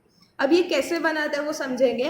When a carbon atom shares 1 electron with 4 hydrogen atoms and forms 4 CH bonds, a methane CH4 molecule is formed। ये पूरे लाइन का मतलब मैं एक्सप्लेन करती हूँ। यहाँ पे देखो बोला है कि कार्बन के कितने वैलेंस इलेक्ट्रॉन्स है, कार्बन का 4 वैलेंस इलेक्ट्रॉन्स। वैलेंस इलेक्ट्रॉन्स मतलब क्या, वो 4 इलेक्ट्रॉन्स ऐसे हैं जिसकी वजह से वो स्टेबल नहीं हो रहा, उसका ऑर्बिट क्या नहीं हो रहा, उसका ऑर्बिट कंप्लीट नहीं हो रहा है 4 इलेक्ट्रॉन्स की वजह से। तो यहाँ पे इसके लिए कार्बन क्या कर रहा है, कार्बन का 1 इलेक्ट्रॉन है, ठीक है, कार्बन के 4 इलेक्ट्रॉन्स को वो बाहर ला रहा है। यहाँ पे कार्बन के 4 इलेक्ट्रॉन्स को कार्बन ने क्या किया, बाहर लेकर आया। कार्बन ने 4 इलेक्ट्रॉन्स को बाहर लेकर आया और उसने क्या किया, और 4 हाइड्रोजन्स को बुलाया। कितने हाइड्रोजन को, 4 हाइड्रोजन, 1 हाइड्रोजन, 2 हाइड्रोजन, 3 हाइड्रोजन और 4 हाइड्रोजन को बुलाया। कितना हाइड्रोजन को, 4 हाइड्रोजन को। अब हाइड्रोजन का एटॉमिक नंबर होता है 1, हाइड्रोजन का एटॉमिक नंबर 1, मतलब उसके पास एक ही इलेक्ट्रॉन्स। इलेक्ट्रॉन्स कितने होते हैं हाइड्रोजन की? एक बार थोड़ी सी स्टोरी देख लेते कि हाइड्रोजन का क्या हाल है। कार्बन की स्टोरी अभी तक देखा कि वो क्या करता है, कैसा है, सब देख लिया कार्बन की स्टोरी। हाइड्रोजन का स्टोरी थोड़ा देख लेते हैं। हाइड्रोजन का एटॉमिक नंबर है 1, उसका इलेक्ट्रॉन्स उसमें होंगे 1, इलेक्ट्रॉन्स कितने होंगे 1। उसका इलेक्ट्रॉनिक कॉन्फ़िगरेशन क्या होगा? फर्स्ट ऑर्बिट में कम से कम 2 चाहिए। फर्स्ट ऑर्बिट में कितने चाहिए? 2 इलेक्ट्रॉन्स चाहिए, करेक्ट। 2 इलेक्ट्रॉन्स चाहिए ना कंप्लीट करने को, हम लोग ने 2n² से पता किया था। लेकिन हाइड्रोजन के पास तो एक ही है, तो या तो वो इलेक्ट्रॉन्स दे सकता है या तो किसी एक से मांग सकता है, करेक्ट। हाइड्रोजन क्या कर सकता है? वो इलेक्ट्रॉन्स या तो दे देगा किसी को और गुम हो जाएगा, या तो किसी एक से इलेक्ट्रॉन्स मांग के वो 2 इलेक्ट्रॉन्स में कन्वर्ट कर लेगा, जैसे कि क्लोरीन ने किया था, सोडियम से 1 इलेक्ट्रॉन लेके। या तो उसके पास एक और ऑप्शन है, वो किसी के साथ शेयर कर लेगा इलेक्ट्रॉन्स। जैसे कार्बन शेयर करता है ना, वैसे ही वो हाइड्रोजन किसी के साथ शेयर कर लेगा। तो हाइड्रोजन ने सोचा कि मैं क्या करता हूँ, शेयर कर लेता हूँ। किसी को मांगना, किसी को देना छोड़ो, किसी के साथ मैं इलेक्ट्रॉन्स क्या करता हूँ, शेयर करता हूँ। तो कार्बन के 4 वैलेंस इलेक्ट्रॉन्स थे, 4 इलेक्ट्रॉन्स थे, जिसकी वजह से वो इनकम्प्लीट महसूस कर रहा था, क्योंकि उसका फर्स्ट ऑर्बिट था, फर्स्ट ऑर्बिट कंप्लीट हो गया था 2 इलेक्ट्रॉन से। सेकेंड ऑर्बिट में 4 थे, जबकि सेकेंड ऑर्बिट में कितने होने चाहिए? 8 इलेक्ट्रॉन्स होने चाहिए थे। तो इसके लिए उसने, कार्बन ने 4 अपने इलेक्ट्रॉन्स हटा दिए, 4 अपने इलेक्ट्रॉन्स निकाल दिए और 4 हाइड्रोजन्स को बुलाया। एक हाइड्रोजन, ये हाइड्रोजन के पास कितने इलेक्ट्रॉन से? 1 इलेक्ट्रॉन्स। उसने 1 इलेक्ट्रॉन दे दिया, उसने 1 इलेक्ट्रॉन क्या किया? उसने 1 इलेक्ट्रॉन दे दिया। ये हाइड्रोजन के पास भी एक ही इलेक्ट्रॉन है, क्योंकि हाइड्रोजन के पास तो एक ही इलेक्ट्रॉन है, तो इसने भी इसको दे दिया। दे दिया मतलब डोनेट नहीं किया, ये दोनों अभी शेयर करने वाले, ये दोनों क्या करने वाले? शेयर करने वाले। ये हाइड्रोजन ने भी सेम किया और ये हाइड्रोजन ने भी सेम किया। अब इससे क्या हुआ? इससे एक बॉन्ड हो गया। इससे क्या हो गया? एक बॉन्ड बन गया। बॉन्ड मतलब ऐसा एक लाइन होता है, एक लाइन को सिंगल बॉन्ड कहते हैं, ठीक है, सिंगल बॉन्ड। डबल बॉन्ड मतलब 2 लाइन्स, डबल बॉन्ड, ठीक है। ट्रिपल बॉन्ड मतलब 3 लाइन, ठीक है। ये 3 बॉन्ड हम लोग को पढ़ना है, ज़्यादा डिटेल में नहीं पढ़ना है, बट ये 3 बॉन्ड आपको एग्जाम्पल्स में दिखेंगे। ये बॉन्ड को मैं एक्सप्लेन करने की कोशिश करूंगी। तो फर्स्ट, सिंगल बॉन्ड में कितने इलेक्ट्रॉन्स होते हैं पता है? सिंगल बॉन्ड में 2 इलेक्ट्रॉन्स होते हैं, ठीक है। देखो ये 2 टाइप के ऐसा ड्राइंग होते हैं, फर्स्ट ऐसे बॉन्ड वाले और दूसरे ऐसे टाइप्स के। मैंने जो फर्स्ट ड्रॉ किया था ना, ऐसे डॉट के, ठीक है, डॉट मेथड। 2 टाइप के मेथड होते हैं, एक होता है डॉट मेथड और दूसरा होता है बॉन्ड मेथड, लाइन मेथड, ठीक है। तो ये और इसका मतलब दोनों सेम ही है, इसका और इसका मतलब दोनों सेम ही है। इसमें भी क्या हुआ? कार्बन आया, अपने 4 वैलेंस इलेक्ट्रॉन्स को बुला दिया, 4 वैलेंस इलेक्ट्रॉन्स को लेकर आया, और हाइड्रोजन भी 4 अपने अपने एक इलेक्ट्रॉन्स के साथ शेयर कर दिए। तो इससे कार्बन के पास कितने इलेक्ट्रॉन्स होने चाहिए थे? कार्बन को अपना सेकेंड ऑर्बिट कंप्लीट करने को 8 इलेक्ट्रॉन्स चाहिए थे, करेक्ट। कार्बन को अपना वो जो सेकेंड ऑर्बिट था, जो उसका इनकम्प्लीट था 4 की वजह से, उसको 8 चाहिए थे। तो उसका देखो 8 बन रहा है। फर्स्ट इलेक्ट्रॉन, सेकेंड इलेक्ट्रॉन, ये लोग शेयर कर दिए ना, ये लोग बॉन्ड बना दिए, तो हम लोग ये भी काउंट करेंगे। 1 इलेक्ट्रॉन, 2 इलेक्ट्रॉन, 3, 4, 5, 6, 7, 8। देखो कार्बन अभी तक 4 में जी रहा था, उसका भी 8 इलेक्ट्रॉन्स हो गया और वो अपना कंप्लीट हो चुका है। हाइड्रोजन के पास कितना होना चाहिए? हाइड्रोजन के पास 2 होना चाहिए, उसके पास एक ही था, उसके पास 2 होने चाहिए। तो देखो हम लोग बस एक हाइड्रोजन का देखते हैं, हम लोग यही हाइड्रोजन का देखते हैं, ये नहीं आएगा, सॉरी, ये इतना, बस इतना। तो एक और 2 इलेक्ट्रॉन्स हो गए। ये हाइड्रोजन का भी देख लेते, 1 और 2, 1 और 2, 1 और 2, मतलब हाइड्रोजन भी सेटिस्फाई हो रहा है। कोवेलेंट बॉन्ड में क्या हो रहा है? इसमें हाइड्रोजन जो 2 चीज है, जो 2 बॉन्ड्स बना रहे हैं, कार्बन एक बॉन्ड बना रहा है, कार्बन भी सेटिस्फाई हो रहा है अपने 8 इलेक्ट्रॉन से, हाइड्रोजन भी सेटिस्फाई हो रहा है अपने 2 इलेक्ट्रॉन से। इससे दोनों का फायदा हो रहा है, करेक्ट। इससे क्या हो रहा है? दोनों का फायदा हो रहा है। इस तरह से वो क्या करते हैं? बॉन्ड बनाते हैं, इस तरह से वो बॉन्ड बनाते हैं। तो ये था डॉट मेथड और ये था बॉन्ड मेथड। बॉन्ड में, एक बॉन्ड में 2 इलेक्ट्रॉन्स होते हैं, एक साइड पे कार्बन दे रहा है, एक साइड में हाइड्रोजन, ठीक है। तो इस तरह से बॉन्ड या तो डॉट मेथड बनते हैं। तो यहाँ पे देखो दिया हुआ है कि when a carbon atom shares 1 electron each. अब ये जब लाइन पढ़ूंगी मेरे को लग रहा है समझ जाएगा आप लोग को कि जब कार्बन एटम 1 इलेक्ट्रॉन शेयर करता है, अपना एक इलेक्ट्रॉन, देखो अपना एक इलेक्ट्रॉन कार्बन एटम ने 4 हाइड्रोजन के साथ क्या किया? शेयर किया, एंड फॉर्म्स 4 CH बॉन्ड्स। अब क्या इससे क्या फॉर्म हो रहा है? एक C फॉर्म हो रहा है और 4 CH का बॉन्ड फॉर्म हो रहा है। आप लोग देख सकते हो CH का बॉन्ड फॉर्म हो रहा है। मैंने 2 मेथड बताया था, डॉट मेथड और ये लाइन मेथड। तो देखो ये लाइन मेथड और ये डॉट मेथड। स्ट्रक्चरल फॉर्मूला है, structural formula and electron dot method model of methane. तो यहाँ पे देखो C कितने हैं, C1 है, एक C है। H कितने हैं, H4 है। H कितने हैं, 4 हाइड्रोजन। तो एक ऐसा मॉलिक्यूल फॉर्म हो रहा है जो कहते हैं मीथेन। CH4 बनने पर क्या फॉर्म होता है, मीथेन। ठीक है, जैसे कि एक हाइड्रोजन, 2 हाइड्रोजन और एक ऑक्सीजन से क्या फॉर्म होता है, 1 मॉलिक्यूल ऑफ वाटर। वैसे ही एक कार्बन और 4 हाइड्रोजन से फॉर्म क्या होता है, फॉर्म होता है मीथेन। ठीक है, मीथेन एक मॉलिक्यूल है जो फॉर्म होता है। अब कोवेलेंट बॉन्ड्स के कुछ प्रॉपर्टीज हैं। Covalent bonds compound, sorry bonds नहीं, covalent compounds have low melting points and boiling points. Covalent compounds के क्या होते हैं, लो मेल्टिंग और बॉइलिंग पॉइंट्स। मेल्टिंग और बॉइलिंग पॉइंट्स बहुत ही कम होते हैं, लो होते हैं, मतलब बहुत ही इजीली वो मेल्ट या बॉईल हो जाएंगे। Generally they are insoluble. Insoluble क्या होता है, इनसॉल्युबल मतलब वो डिजॉल्व नहीं होंगे। तो कोवेलेंट कंपाउंड्स वाटर में डिजॉल्व नहीं होंगे, लेकिन ऑर्गेनिक सॉल्वेंट जैसे कि क्लोरोबेंजीन, हम लोग ने देखा था, क्लोरोबेंजीन के बारे में पढ़ा था, उसमें वो सॉल्युबल मतलब उसमें डिजॉल्व हो जाएंगे। They are poor conductors of heat and electricity. Poor conductor of heat and electricity मतलब उससे इलेक्ट्रिसिटी और हीट बहुत कम पास होता है, बहुत ही मतलब बहुत गरीब है, ऐसा समझो, इलेक्ट्रिसिटी पास नहीं कर सकते। तो ये था प्रॉपर्टीज, ये था हाइड्रोकार्बन्स। ठीक है, हाइड्रोकार्बन्स में हम लोग ने क्या देखा, हाइड्रोकार्बन्स मतलब ऐसे कंपाउंड जिसमें सिर्फ हाइड्रोजन और कार्बन होता है। बहुत ही इजी सा टॉपिक है, एक बार दिमाग में घुस गया तो निकलने वाला नहीं है। ठीक है, अब आता है saturated and unsaturated hydrocarbons. Saturated और अनसैचुरेटेड, अब ये नया चीज क्या है मैं वो एक्सप्लेन करती हूँ। सैचुरेटेड मतलब सिंगल बॉन्ड, सैचुरेटेड मतलब सिंगल बॉन्ड, मतलब देखो यहाँ पे एक एक बॉन्ड मतलब 2 इलेक्ट्रॉन शेयर हुआ, एक इलेक्ट्रॉन इसने, एक इलेक्ट्रॉन इसने, 2 इलेक्ट्रॉन्स में काम खत्म हो गया, 2 इलेक्ट्रॉन्स में काम खत्म हो गया। अनसैचुरेटेड मतलब डबल बॉन्ड, डबल बॉन्ड मतलब 4 इलेक्ट्रॉन्स। ठीक है, 2 इलेक्ट्रॉन सामने वाले का और 2 इलेक्ट्रॉन सामने वाले का, 4 इलेक्ट्रॉन्स। ट्रिपल बॉन्ड में 3 इलेक्ट्रॉन्स का शेयरिंग होता है, यहाँ पे 1 इलेक्ट्रॉन्स का शेयरिंग, यहाँ पे 2, यहाँ पे 3 इलेक्ट्रॉन्स का शेयरिंग। तो सैचुरेटेड हाइड्रोकार्बन्स मतलब 1 इलेक्ट्रॉन शेयर होगा। अब ये कैसा स्ट्रक्चर फॉर्म होगा मैं वो भी एक्सप्लेन करूंगी। ठीक है, मैं वो एक्सप्लेन करूंगी। अगर उसमें से आपको 50%, 40% भी समझ गया मतलब बहुत है।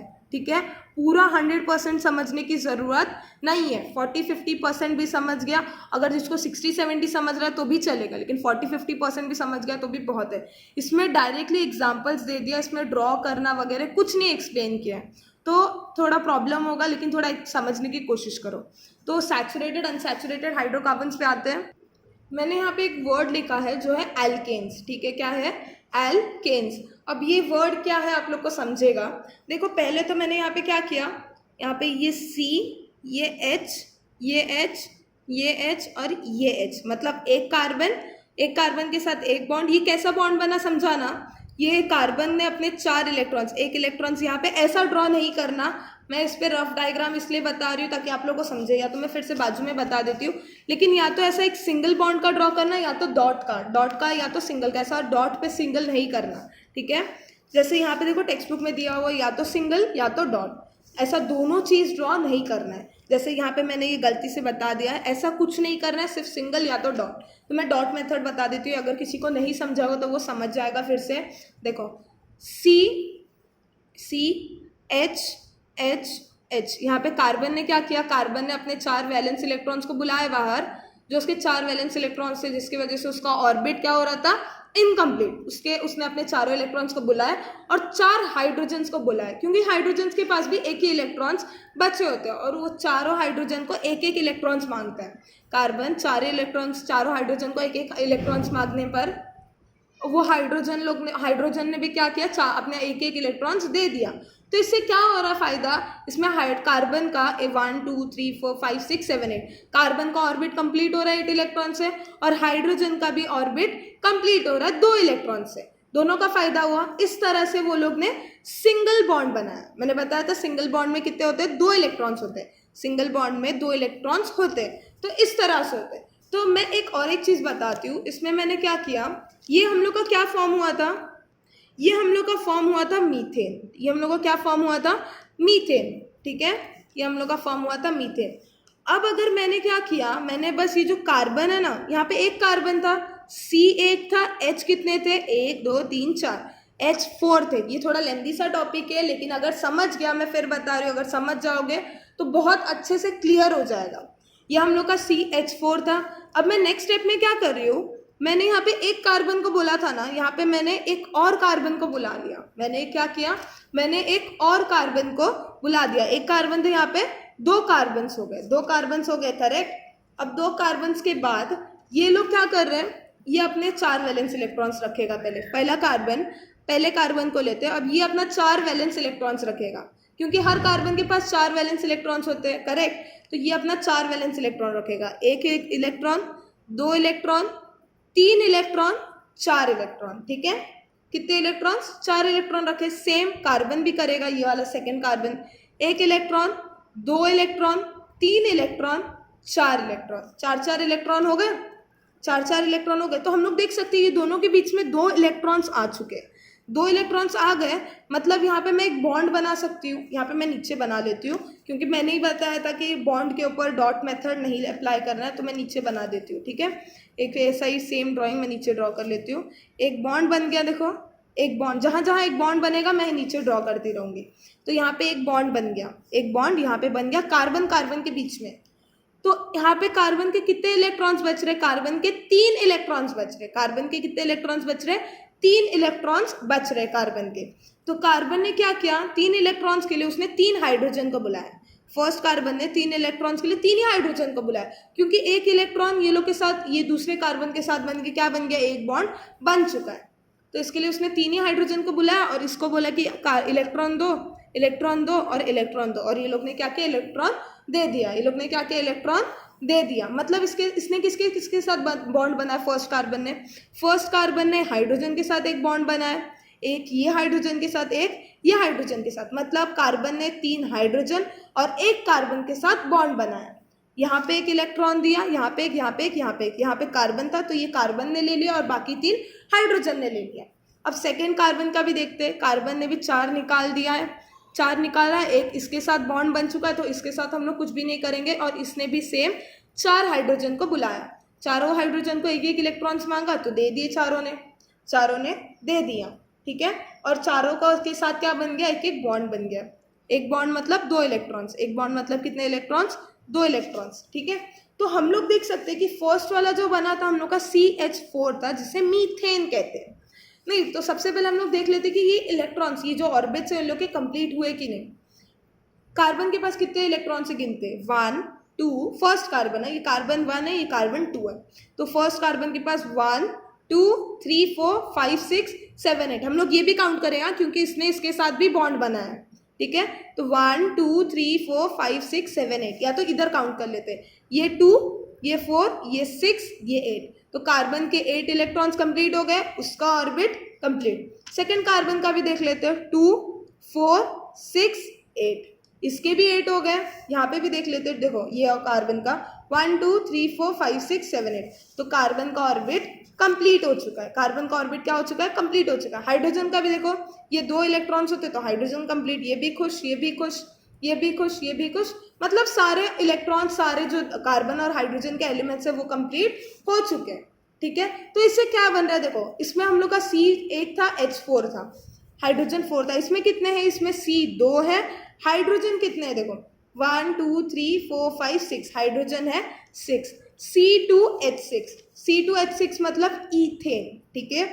जब C2H6, जब 2 कार्बन बॉन्ड बनाते हैं और हाइड्रोजन 6 होते हैं, जैसे कि यहाँ पे मीथेन बना, ये बना ईथेन, ये क्या बना, ईथेन, ये क्या बना, ईथेन। फिर से बता रही हूँ, तो जब जब मैं ये कार्बन का जो नंबर है ना बढ़ाती रहूंगी ना, जब मैंने अभी यहाँ पे मैं कार्बन का 3 के साथ खेलूंगी ना, यहाँ पे मैं ये हाइड्रोजन को हटा के 3 कार्बन का लाइन बना दूंगी, तो ये हो जाएगा प्रोपेन। क्या हो जाएगा, प्रोपेन, ठीक है।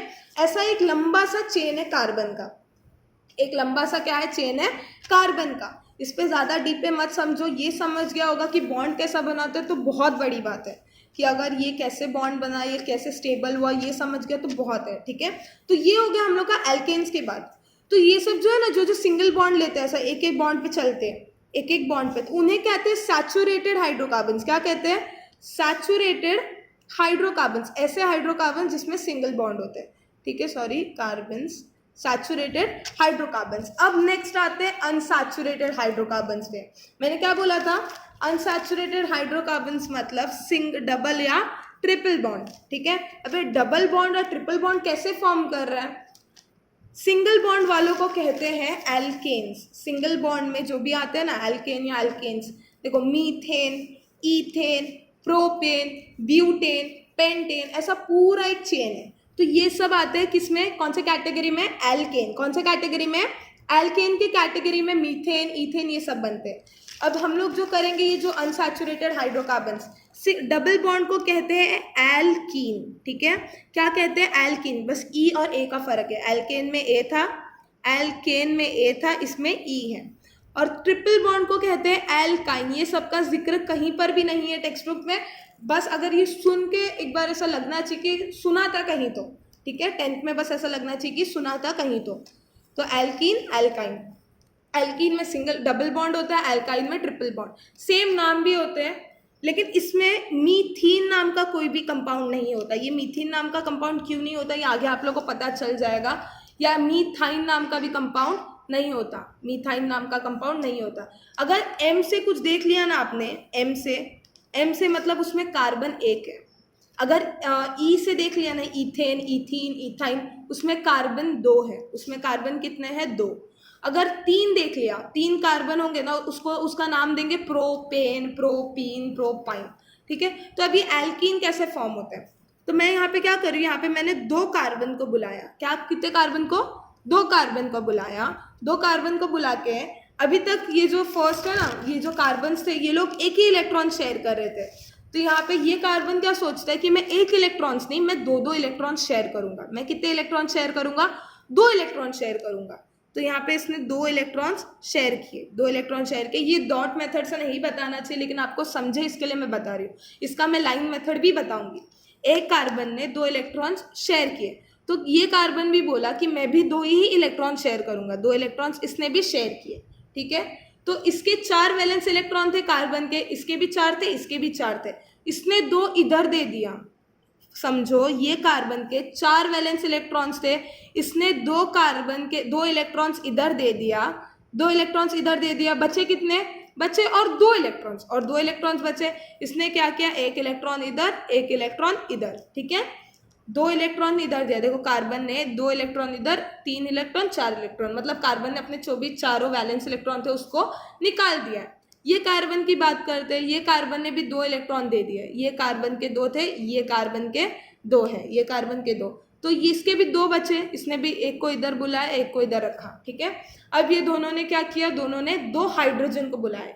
इसने 1 हाइड्रोजन को, इसने 2 हाइड्रोजन को, इसने भी 2 हाइड्रोजन को, क्योंकि इसके पास 2 ही वैलेंस इलेक्ट्रॉन्स है, करेक्ट। तो इसने 2 हाइड्रोजन को बुलाया, और हाइड्रोजन ने भी अपना 1 इलेक्ट्रॉन शेयर कर दिया, ठीक है। अपना क्या किया? 1 इलेक्ट्रॉन शेयर कर दिया, करेक्ट। तो यहाँ पे हाइड्रोजन भी कंप्लीट हो गया, 2 इलेक्ट्रॉन्स हो गए उसमें। देखो, ये यहाँ पे भी ये हाइड्रोजन भी, ये हाइड्रोजन भी, ये हाइड्रोजन भी कंप्लीट हो गया। अब कार्बन की बात करते हैं। कार्बन के पास 8 इलेक्ट्रॉन्स बन रहे हैं क्या? और बन रहे तो कैसे बन रहे? देखो, 1 2 3 4 5 6 7 8, इसने इसके साथ बॉन्ड बनाया, तो इसका इलेक्ट्रॉन्स भी इसका होगा ना। हाइड्रोजन के इलेक्ट्रॉन्स को अगर ये अपना बना रहा है, तो कार्बन के इलेक्ट्रॉन्स को भी इसने जो शेयर किया है वो उसका होगा। तो देखो, कार्बन के पास 8 फॉर्म हो रहे, 2 4 6 8। ये कार्बन का भी देख लेंगे, 4 5 6 7 8। इसको मैं बॉन्ड लाइन मेथड में बताती हूँ। देखो, कार्बन कार्बन कार्बन, ये कार्बन ने 1 बॉन्ड 2 इलेक्ट्रॉन शेयर किए। ये कार्बन बोला कि मैं भी 2 इलेक्ट्रॉन शेयर करूंगा, ठीक है। फिर इसने हाइड्रोजन को बुलाया, इधर भी हाइड्रोजन को बुलाया। इसने 1 शेयर किया, इसने 1 इलेक्ट्रॉन शेयर किया, बना क्या? 1 बॉन्ड। इसने 1 इलेक्ट्रॉन शेयर किया, इसने 1 इलेक्ट्रॉन शेयर किया, ये सिंगल बॉन्ड। इसमें भी सेम, इधर 1 हाइड्रोजन, इधर 1 हाइड्रोजन। तो क्या हुआ? कार्बन के पास कितने इलेक्ट्रॉन्स हो रहे? 2 4 6 8।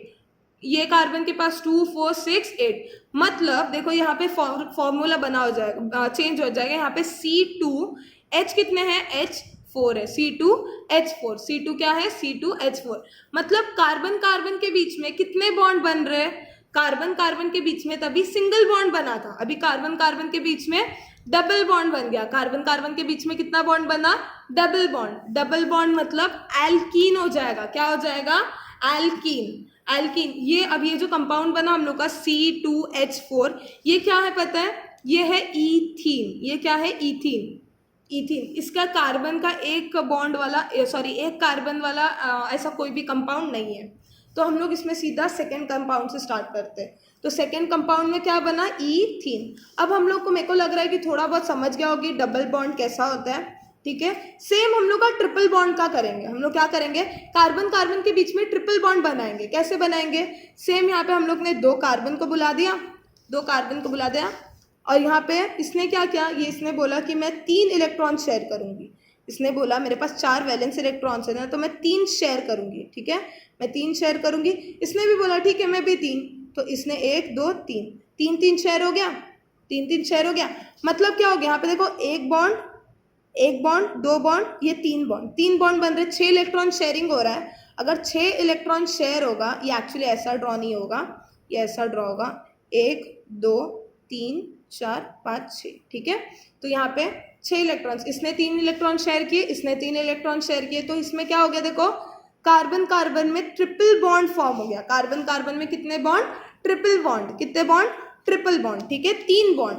फिर इसके पास कितने वैलेंस इलेक्ट्रॉन बचे? इसने 3 शेयर किए, इसने 3 शेयर किए, इसने 3, इसने 3, बचा 1। एक के लिए ऊपर ले लिए लोग ने, एक ऊपर बुला लिया, एक हाइड्रोजन को बुलाया इधर, एक हाइड्रोजन को इधर बुलाया, एक इधर दिया। हाइड्रोजन ने अपना एक कार्बन शेयर किया, एक इलेक्ट्रॉन शेयर किया, ठीक है। ये फॉर्म हो गया एक कंपाउंड। यहाँ पे देख सकते हैं हम लोग, देखो कार्बन, यहाँ पे मैं बॉन्ड सिंगल बॉन्ड से बताती हूँ। देखो यहाँ पे हाइड्रोजन को बुला के ये लोग ने एक कंपाउंड फॉर्म कर दिया। कार्बन स्टेबल है क्या? कार्बन के इलेक्ट्रॉन्स कंप्लीट हुए क्या ऑर्बिट? देखते हैं, 2 4 6, देखो 1 2 3 4 5 6 7 8, ये कार्बन का इलेक्ट्रॉन्स कंप्लीट नहीं हुआ। देखो 2 4 6 8 10 हो रहा है। मतलब हम लोग ने ये जो सेकंड वाला बनाया है, ये रॉन्ग है। यहाँ पे सिर्फ एक ही इलेक्ट्रॉन शेयर हुआ है, एक ही हाइड्रोजन के साथ इलेक्ट्रॉन शेयर हुआ है। देखो अब गिनते हैं, 2 4 6 8, कार्बन के पास 8 है, हाइड्रोजन के पास 2 है। सेम इधर 2 4 6 8, ठीक है। तो ये क्या बना? ये बना C2, कितने C है? C2H2, ठीक है। ये हो गया हम लोग का ईथाइन। ये क्या हो गया हम लोग का? ईथाइन, ठीक है। ये क्या हो गया हम लोग का? ईथाइन। तो मैं ज़्यादा डीप में नहीं जा रही, मैं इतना ही बताती हूँ। एल्केन, एल्कीन, एल्काइन, ये सब के ग्रुप में, एल्केन के ग्रुप में क्या था? एल्केन के ग्रुप में था मीथेन। क्या था? मीथेन। यहाँ पे हो गया मीथीन, फिर हो गया मीथाइन, ठीक है। ऐसा था, ऐसा डबल, ट्रिपल और सिंगल बॉन्ड बनता है। तो अब